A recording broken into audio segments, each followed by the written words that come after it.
Okay, this is the first video I've made for quite a while. I made about I made about 50 videos, mostly entertainment type things, little poems and songs and various silly things that I did. And now I'm trying to make a little more serious video.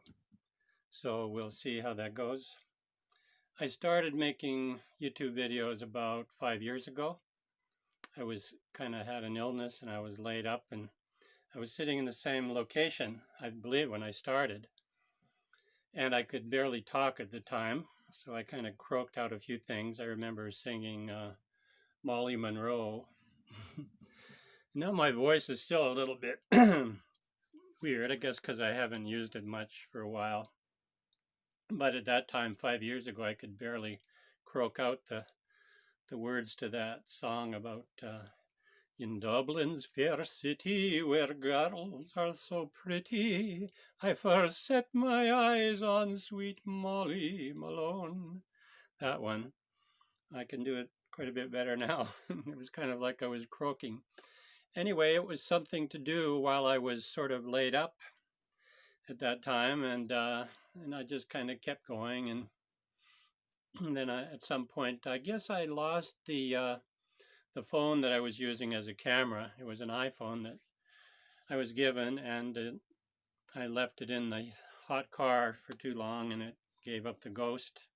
So I haven't really been able to make much in the way of videos for quite a while, but I have a pretty good phone and camera now, so I'm able to do it again. And what I'm interested in is talking about political things right now because I think it's really important. And I think what we really need in the United States and all over the world, perhaps particularly in the United States, is to improve our education system.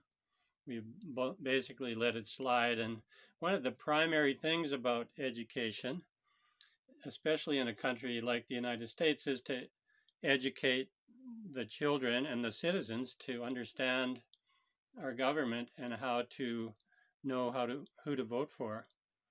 And I think we've really gotten away from that to the point where when you see people go out on the street and ask questions of just regular people on the street, a lot of people don't really know much about our country. They can name different rock stars and things like that, but there's really been, I think, a lack of education and the importance of that education.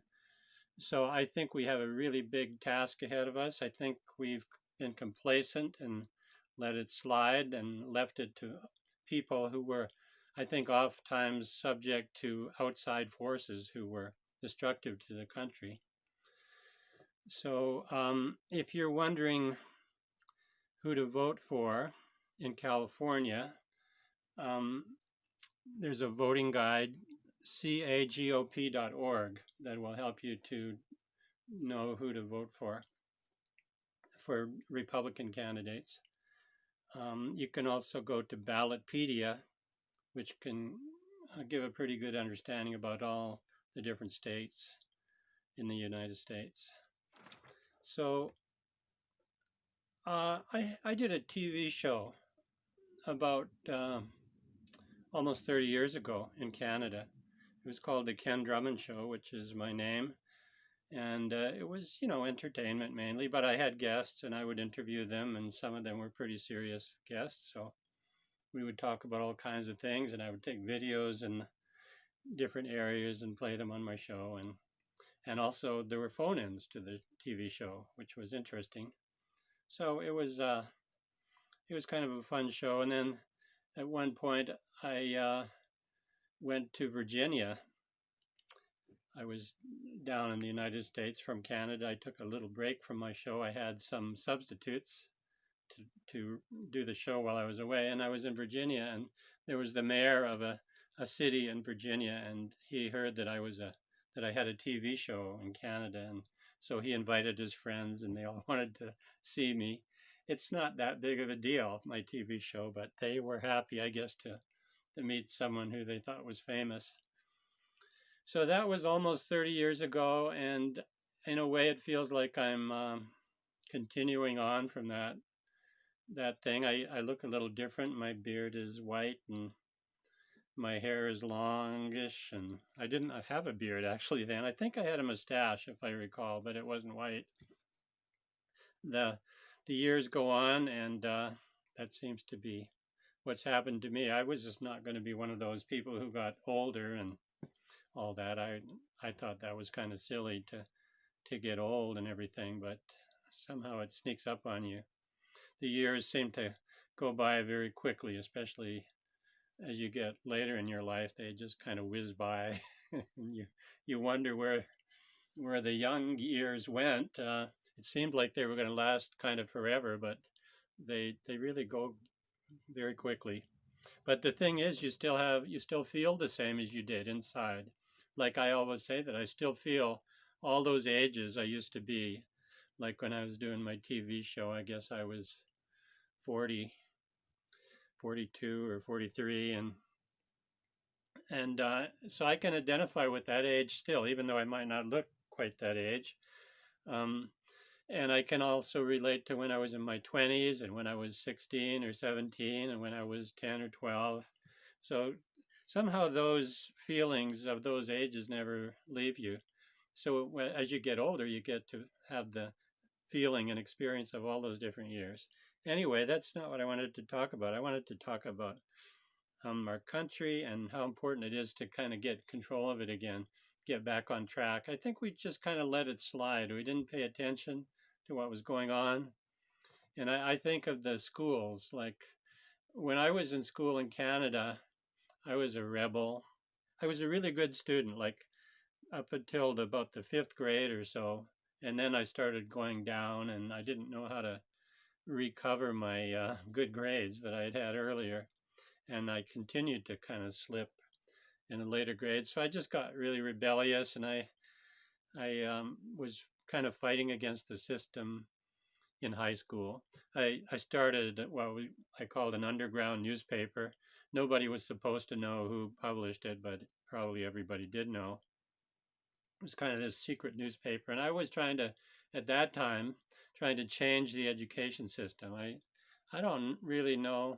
I think the main problem I had was that I never learned how to study. If I learned how to do homework, then I probably would have done well, and I would have been happier about the whole situation. But I was basically complaining. I was kind of a new age person even back in the 60s. I was one of the very first hippies in my town, and I was just kind of into changing things, changing the world, changing the system. And as a hippie, I continued to do that for several years after high school. Now, looking back, well, there's certain things you want to be free to express yourself. You want to be free to learn about yourself and the world, but I think I contributed to the downfall of the education system in some ways, to the over liberalization of it. I think when you're in school, you want to learn the basics of education. And it was really boring, I have to say. That was part of the problem.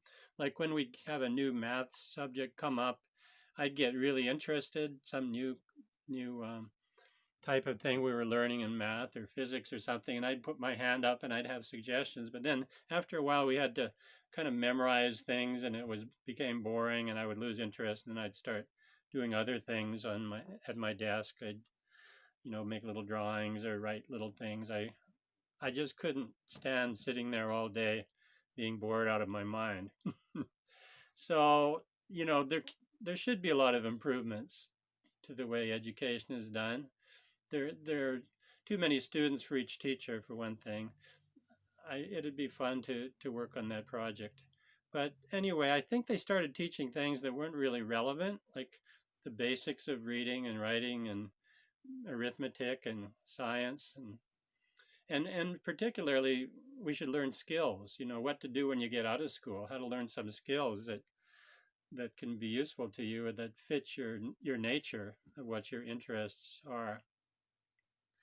But I think the education system has failed to teach about the basic structure of our country and what's important, to the point where people now are, they're trying to tear down the whole system. They don't understand how we have the greatest system in the world in the United States based on this really great constitution. A lot of people want to come to America because of the freedom and the opportunities that we have here. But right now it's pretty crazy here, I'll admit. But we'd like to get back to learning about the country so that we can appreciate it and support it and strengthen it. When I've always been interested in this, I can understand why some of my friends think I'm crazy or nuts or other get off my soapbox, different things they've said to me on Facebook. I can understand that because most people just go about their lives, and we've never had to pay attention to the government and the schools. We haven't had to hold them responsible. We trusted that they were doing okay, more or less. But now we see the possibility of losing our whole country. Talking about packing the Supreme Court, which means the Supreme Court would basically become a legislative body instead of a judicial body. And that's not the way our country's set up. We have balance of powers between the legislature, the judiciary, and the administrative branches. And so we have to keep that balance. If you try to throw the whole thing out of balance, it loses. We lose our republic essentially, and it becomes an oligarchy or a dictatorship or maybe communist or socialist.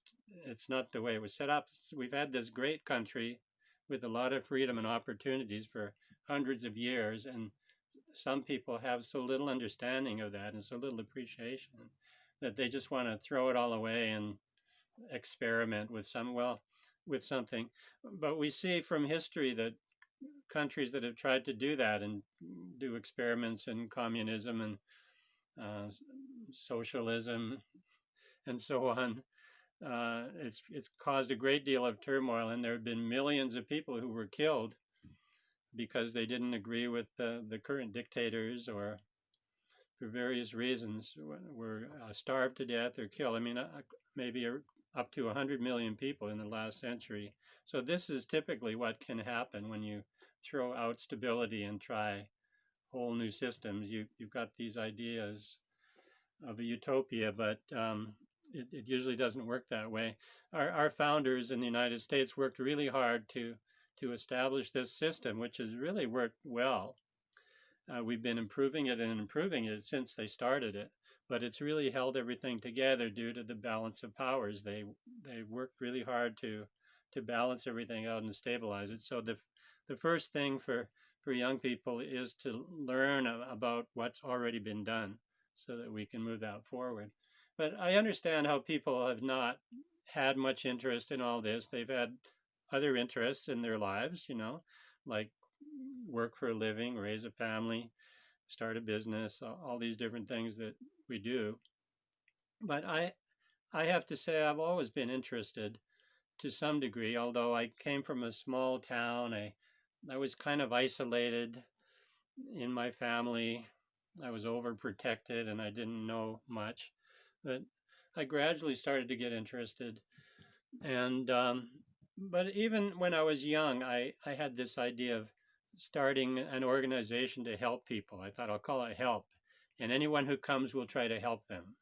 And I didn't figure it out too much beyond that, but it seemed like a great thing to do. And when I was in high school, I read this book about a pyramid scheme. And I thought, well, that sounds pretty good. I'd never heard of a pyramid scheme before. So I thought, well, I'll start one of those. So I started selling these bonds. And you could buy one for 25 cents and then you could sell it for 50 cents. And I would make a profit and everyone else would make a profit. I don't think I was able to sell any. I've never have been much of a salesperson. But the bonds that I was selling, they were called ERTA bonds. ERTAH, and that stands for Educational Research Towards Aiding Humanity. So in high school, I was really interested in that concept of how to help people, how to improve things. And I've always had those ideas, and the different hippie communities and other communities that I lived in, those were, I was always trying to find ways to improve things. And same with my computer work, I was always working with that. At some point, I guess in my 30s, maybe early 30s, I started an organization called the World Advisory Council. And I thought, well, we'll have a group of people and we'll give advice to different countries about, what would be a good idea to do policy wise. And I kept that idea kind of going for a while. I didn't really manage to assemble any other people, but it still seems like a good idea. But I know now that there are a lot of think tanks and organizations that do focus on that type of thing, and they are willing to share their platforms and policy ideas. But the idea of improving the country, improving the world, and improving our communities and our families, it's an ideal that I've always felt. And so it's not too surprising that I should get into a political mode just now. Early in the year, this is 2020 right now, early in the year, I was still working on artificial intelligence programming, coding, developing, and I've been doing that for several years, but something kind of came along that interfered with that process, and so I stopped doing it for a while. And then when I was ready to start getting back into some creative things, I started thinking about the election coming up and how it's really important to focus on holding the country together. So I'm from Canada, but I've gradually learned about the United States. So the Declaration of Independence and the Constitution are really important to me and significant. So I just always think that people should really learn about that history and about what our country's founded on, and work from that viewpoint in order to improve things. I think that what's behind the disruption of our country right now is basically a profiteering thing. It's a desire for profit and for power. So there are certain, rich, powerful people in the world who've been able to manipulate various countries, particularly small countries. They can kind of get something on them and sort of blackmail them and basically get control of their policies and reap more profit from those situations.